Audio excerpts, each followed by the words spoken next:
सर्वा पूर्वमियं येषामासीत् कृत्स्ना वसुन्धरा प्रजापतिमुपादाय नृपाणां जयशालिनां. ಲವಕುಶರು ಈ ಸರ್ವ ಪೂರ್ವಮಿಯಂ ಎಂಬಂತಹ ಶ್ಲೋಕದಿಂದ ರಾಮಾಯಣದ ಗಾಯನವನ್ನು ಆರಂಭಿಸಿದ್ದಾರೆ. ಶ್ರೀರಾಮಚಂದ್ರ ಆ ಗಾಯನವನ್ನು ಕೇಳುತ್ತಾ ತಲ್ಲೀನನಾಗಿ ಹೋಗಿದ್ದಾನೆ. ಸಪ್ತದ್ವೀಪಾತ್ಮಕವಾದಂತಹ ಈ ಭೂಮಿಯು ಮನು ಪ್ರಜಾಪತಿಯಿಂದ ಪ್ರಾರಂಭವಾದ ವಂಶದಲ್ಲಿ ಜನಿಸಿದ ಜಯಶಾಲಿಗಳಾದ ರಾಜರ ಆಳ್ವಿಕೆಗೆ ಒಳಪಟ್ಟಿತ್ತು. ಅವರಲ್ಲಿ ಸಗರ ಎಂಬುವನು ಬಹಳ ಪ್ರಸಿದ್ಧನಾಗಿದ್ದನು. ಅವನಿಂದಲೇ ಸಾಗರವು ತೋಡಲ್ಪಟ್ಟಿತು. ಅಶ್ವಮೇಧದ ಕುದುರೆಯನ್ನು ಹುಡುಕುವ ಸಲುವಾಗಿ ಅವನ 60,000 ಮಕ್ಕಳು ಭೂಮಿಯನ್ನು ಅಗೆದು ಸಾಗರವನ್ನ ಮಾಡುತ್ತಾರೆ. ಸಗರನು ದಂಡಯಾತ್ರೆಗೆ ಹೊರಡುತ್ತಿದ್ದ ಕಾಲದಲ್ಲಿ ಅವನ 60,000 ಮಕ್ಕಳು ಅವನನ್ನೇ ಹಿಂಬಾಲಿಸಿ ಹೋಗ್ತಾ ಇರ್ತಾರೆ. ಈ ಪೃಥ್ವಿಯಲ್ಲಿ ಅವನಿಗೆ ಎದುರಾಗಿ ನಿಲ್ಲುವ ರಾಜರು ಮತ್ತಿನ್ನಾರೂ ಇರುವುದಿಲ್ಲ.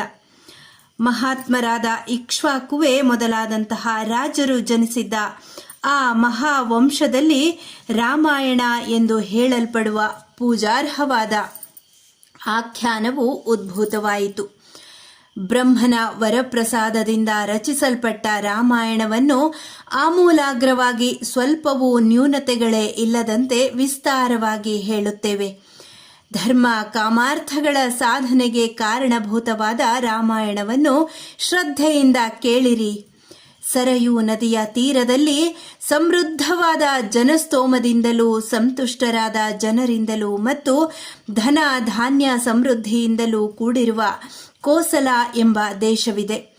ಆ ದೇಶದಲ್ಲಿ ತ್ರಿಲೋಕ ಪ್ರಸಿದ್ಧವಾದ ಅಯೋಧ್ಯ ಎಂಬ ನಗರಿಯುಂಟು.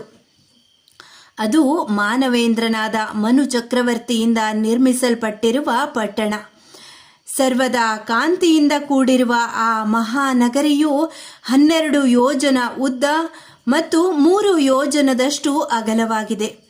ಅಲ್ಲಿನ ಬೀದಿಗಳು ಬಹಳ ಅಗಲವಾಗಿಯೂ ಮತ್ತು ಸಾಲು ಮರಗಳಿಂದ ಅಲಂಕೃತವಾಗಿಯೂ ಇವೆ. ನೇರವಾದ ಮತ್ತು ಅಗಲವಾದ, ಸ್ವಲ್ಪವೂ ಹಳ್ಳ ತಿಟ್ಟಿಲ್ಲದಂತೆ ಮಾಡಿರುವ ರಾಜಮಾರ್ಗಗಳಿಂದ ಆ ನಗರಿಯು ಸುಶೋಭಿತವಾಗಿದೆ. ಸರ್ವಕಾಲಗಳಲ್ಲಿಯೂ ಸಾಲು ಮರಗಳಿಂದ ಹೂಗಳು ಉದುರಿ ಮಾರ್ಗಗಳು ಸರ್ವದಾ ಸುಗಂಧಮಯವಾಗಿರುತ್ತವೆ. ಧೂಳಾಗದಂತೆ ಪ್ರತಿನಿತ್ಯವೂ ರಸ್ತೆಗಳಿಗೆ ನೀರನ್ನು ಚಿಮುಕಿಸುವ ವ್ಯವಸ್ಥೆ ಇದೆ.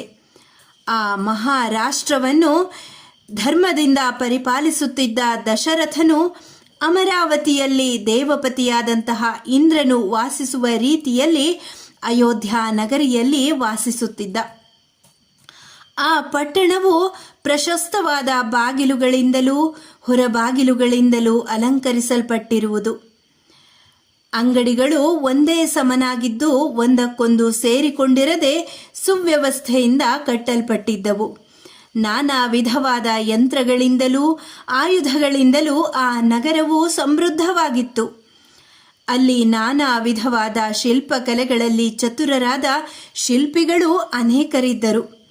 ಅನೇಕ ವಂದಿ ಮಾಗಧರುಗಳು ಅಲ್ಲಿದ್ದರು. ಆ ನಗರಿಯು ಧನ ಧಾನ್ಯ ಸಮೃದ್ಧವಾಗಿಯೂ ಅನುಪಮ ಕಾಂತಿಯುತವಾಗಿಯೂ ಇತ್ತು. ಆ ನಗರಿಯಲ್ಲಿ ಎತ್ತರವಾದಂತಹ 100 ಮಹಡಿಗಳಿದ್ದು ಅವುಗಳ ಮೇಲೆ ಧ್ವಜ ಪತಾಕೆಗಳು ಹಾರಾಡುತ್ತಿದ್ದವು. ನಗರಿಯ ಸುತ್ತಲೂ ಅಭೇದ್ಯವಾದ ಕೋಟೆಯಿದ್ದು ಅದರಲ್ಲಿ 100 ಶತಘ್ನಿಗಳು ಎಂಬಂತಹ ಯಂತ್ರಗಳನ್ನು ಶತ್ರುಗಳ ವಿನಾಶಕ್ಕಾಗಿ ಸ್ಥಾಪಿಸಿದ್ದರು. ಆ ಪಟ್ಟಣದಲ್ಲಿ ಅಲ್ಲಲ್ಲಿಯೇ ನರ್ತಕಿಯರ ಸಂಘಗಳು, ನಾಟಕ ಶಾಲೆಗಳು ಇದ್ದವು. ಮಾವು, ಹಲಸು ಮುಂತಾದಂತಹ ವೃಕ್ಷಗಳಿಂದ ಕೂಡಿದ ಉದ್ಯಾನವನಗಳಿದ್ದವು. ನಗರದ ಸುತ್ತಲೂ ನಿರ್ಮಿಸಿರುವ ಪ್ರಾಕಾರವು ಮೇಖಲೆಯಂತೆ ಶೋಭಿಸುತ್ತಿತ್ತು. ಅಯೋಧ್ಯ ನಗರಿಯ ಸುತ್ತಲೂ ಅಭೇದ್ಯವಾದ ದುರ್ಗ ಇತ್ತು. ದುರ್ಗಕ್ಕೆ ಕೆಳಭಾಗದಲ್ಲಿ ಆಳವಾದಂತಹ ಕೊತ್ತಲು ಇತ್ತು. ಆದುದರಿಂದ ಆ ನಗರಿಯು ಶತ್ರುಗಳಿಗೆ ಅಭೇದ್ಯವಾಗಿದ್ದಿತು. ಅಲ್ಲಿ ಅನೇಕ ಸಾವಿರ ಕುದುರೆಗಳು, ಆನೆಗಳು, ಹಸುಗಳು, ಒಂಟೆಗಳು ಮತ್ತು ಹೇಸರಗತ್ತೆಗಳಿದ್ದವು. ದಶರಥನಿಗೆ ಒಪ್ಪಿಸುವ ಸಲುವಾಗಿ ಕಪ್ಪ ಕಾಣಿಕೆಗಳನ್ನು ಹೊತ್ತು ತಂದ ಅನೇಕ ಆಶ್ರಿತ ರಾಜರಿಂದ ಆ ಪಟ್ಟಣವು ಆವೃತವಾಗಿತ್ತು. ವ್ಯಾಪಾರಿಗಳು ತಮ್ಮ ಪದಾರ್ಥಗಳ ವಿಕ್ರಯಕ್ಕಾಗಿ ನಾನಾ ದೇಶಗಳಿಂದ ಅಲ್ಲಿಗೆ ಬಂದು ನೆಲೆಸುತ್ತಿದ್ದರು. ಅವರು ವ್ಯಾಪಾರಕ್ಕಾಗಿ ತಂದ ತಮ್ಮ ವಸ್ತುಗಳನ್ನು ನಯನ ಮನೋಹರವಾದ ರೀತಿಯಲ್ಲಿ ಜೋಡಿಸುತ್ತಿದ್ದರು. ಇಂತಹ ಅನೇಕ ಅಂಗಡಿಗಳಿಂದ ಅಯೋಧ್ಯ ಪಟ್ಟಣವು ಸುಶೋಭಿತವಾಗಿತ್ತು. ಅಲ್ಲಿನ ರಾಜಗೃಹಗಳು ರತ್ನಖಚಿತವಾಗಿದ್ದವು. ರಾಜಗೃಹಗಳ ಸುತ್ತಲೂ ಕ್ರೀಡಾ ಪರ್ವತಗಳಿದ್ದವು. ಅದಕ್ಕೆ ಸೇರಿದಂತೆಯೇ ರಾಜರ ವಿನೋದಾರ್ಥವಾಗಿ ಜೂಜಾಟದ ನಿವಾಸಗಳೂ ಇದ್ದವು. ಅವೆಲ್ಲವುಗಳಿಂದಲೂ ಕೂಡಿರುವ ಆ ಮಹಾನಗರಿಯು ಇಂದ್ರನ ಅಮರಾವತಿಗೆ ಸದೃಶವಾಗಿತ್ತು. ಅಲ್ಲಿಯ ರಾಜಗೃಹಗಳು ವಿಚಿತ್ರ ರೀತಿಯಲ್ಲಿದ್ದವು. ಆ ಪಟ್ಟಣವು ಅಷ್ಟಾಪದ ಫಲದಂತೆ 8 ಭಾಗಗಳಿಂದಲೂ ಲೋಕಸುಂದರಿಯರಾದಂತಹ ಸ್ತ್ರೀಯರ ಸಮೂಹದಿಂದಲೂ ನಾನಾ ವಿಧವಾದ ಬಹುಮೌಲ್ಯವಾದ ವಜ್ರ ವೈಡೂರ್ಯಾದಿಗಳಿಂದಲೂ ಪದ್ಮರಾಗ ಗೋಮೇಧಿಕ ಇಂದ್ರನೀಲಾದಿ ರತ್ನಗಳಿಂದಲೂ ವಿಮಾನ ಗೃಹಗಳಿಂದಲೂ ಶೋಭಿಸುತ್ತಿತ್ತು. ಪಟ್ಟಣಿಗರ ಮನೆಗಳು ನಿಬಿಡವಾಗಿಯೂ ಸುಂದರವಾಗಿಯೂ ಕಟ್ಟಲ್ಪಟ್ಟಿದ್ದವು. ನಗರಿಯು ಸಮನೆಲದಲ್ಲಿ ನಿರ್ಮಿತವಾಗಿತ್ತು. ಶಾಲಿ ತಂಡುಲ ಧಾನ್ಯಗಳಿಂದ ಸಮೃದ್ಧವಾಗಿತ್ತು. ಕಬ್ಬಿನ ಹಾಲಿನಂತಹ ರುಚಿಕರವಾದಂತಹ ನೀರು ಸಮೃದ್ಧವಾಗಿ ದೊರೆಯುತ್ತಿತ್ತು. ಪಟ್ಟಣದ ಎಲ್ಲೆಡೆಗಳಲ್ಲಿಯೂ ಭೇರಿ ನಿನಾದಗಳು, ಸುಶ್ರಾವ್ಯವಾದಂತಹ ವೀಣಾ ವಾದನಗಳು ಮತ್ತು ಅದಕ್ಕೆ ಹಿನ್ನೆಲೆಯಲ್ಲಿ ಮೃದಂಗಗಳ ಹಾಗೂ ಮದ್ದಲೆಗಳ ನಿನಾದಗಳು ಕೇಳಿಬರುತ್ತಿದ್ದವು. ಜನರು ಯಾವಾಗಲೂ ಆನಂದದಿಂದಲೇ ಇರುತ್ತಿದ್ದರು. ಹೀಗೆ ಅನವರತವೂ ಮಂಗಳ ನಿನಾದದಿಂದ ಕೂಡಿದ ಅಯೋಧ್ಯೆಯು ಪೃಥ್ವಿಯಲ್ಲಿಯೇ ಅತಿ ಸುಂದರವಾದ ಏಕೈಕ ಪಟ್ಟಣವಾಗಿತ್ತು. ತಪಸ್ಸಿನಿಂದ ಸಿದ್ಧಿಯನ್ನು ಪಡೆದು ಸ್ವರ್ಗಕ್ಕೆ ಹೋಗಿರುವ ಸಿದ್ಧರ ತಪಸ್ಸಿನ ಫಲದಿಂದ ಪ್ರಾಪ್ತವಾಗುವ ದೇವ ವಿಮಾನಗಳಂತೆ ಅಯೋಧ್ಯ ನಗರದಲ್ಲಿ ನಯನ ಮನೋಹರವಾಗಿ ನಿರ್ಮಿತವಾದಂತಹ ಸುಂದರ ನಿವಾಸಗಳು ಕಂಗೊಳಿಸುತ್ತಿದ್ದವು. ಅನೇಕ ದೇಶಗಳ ರಾಜರು ದರ್ಶನಾಕಾಂಕ್ಷಿಗಳಾಗಿಯೇ ಆ ಸುಂದರ ನಗರಕ್ಕೆ ಬರ್ತಾ ಇದ್ರು. ಆ ನಗರವು ಶ್ರೇಷ್ಠ ಪುರುಷರಿಂದ ತುಂಬಿ ಹೋಗಿತ್ತು.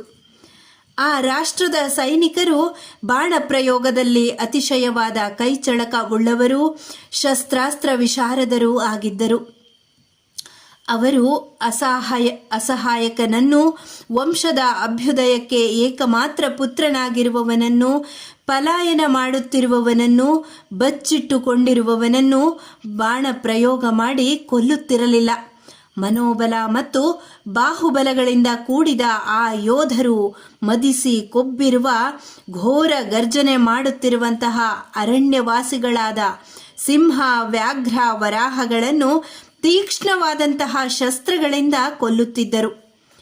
ತನ್ನನ್ನು, ಸಾರಥಿಯನ್ನು, ಕುದುರೆಗಳನ್ನು ರಕ್ಷಣೆ ಮಾಡಿಕೊಂಡು ಯುದ್ಧ ಮಾಡುವ ಸಾವಿರಾರು ಮಹಾರಥಿಕರಿಂದ ಅಯೋಧ್ಯ ನಗರಿಯು ತುಂಬಿ ಹೋಗಿತ್ತು. ಇಂತಹ ಅನುಪಮವಾದಂತಹ ಮಹಾನಗರಿಯನ್ನು ದಶರಥ ರಾಜನು ಹಿಂದಿನವರಿಗಿಂತಲೂ ಚೆನ್ನಾಗಿ ಆಳುತ್ತಿದ್ದ. ಆ ಮಹಾನಗರಿಯಲ್ಲಿ ಅನೇಕಾನೇಕ ಆಹಿತಾಗ್ನಿಗಳು, ಶಮ ದಮಾದಿ ಗುಣಾನ್ವಿತರು, ವೇದಾಂಗ ಪಾರಂಗತರೂ ಆದ ದ್ವಿಜೋತ್ತಮರಿರುತ್ತಿದ್ದರು. 1000 ಸಂಖ್ಯೆಯಲ್ಲಿ ವಸ್ತುಗಳನ್ನು ದಾನ ಮಾಡುವ ಸತ್ಯಪ್ರಿಯರಾದ ಮಹಾತ್ಮರುಗಳಿಂದ ಆ ಪಟ್ಟಣವು ನಿಬಿಡವಾಗಿತ್ತು. ಅಲ್ಲಿ ಮಹರ್ಷಿಗಳಿಗೆ ಸಮಾನರಾದ ಅನೇಕ ಮುನಿಗಳಿದ್ದರು. ಇಂತಹ ಸರ್ವಾಂಗ ಸುಂದರವಾದ ಅಯೋಧ್ಯ ನಗರಿಯನ್ನು ರಾಜನಾದಂತಹ ದಶರಥನು ಆಳುತ್ತಿದ್ದನು. ಇದು ವಾಲ್ಮೀಕಿ ರಾಮಾಯಣದ ಬಾಲಕಾಂಡದ 5ನೆಯ ಸರ್ಗ.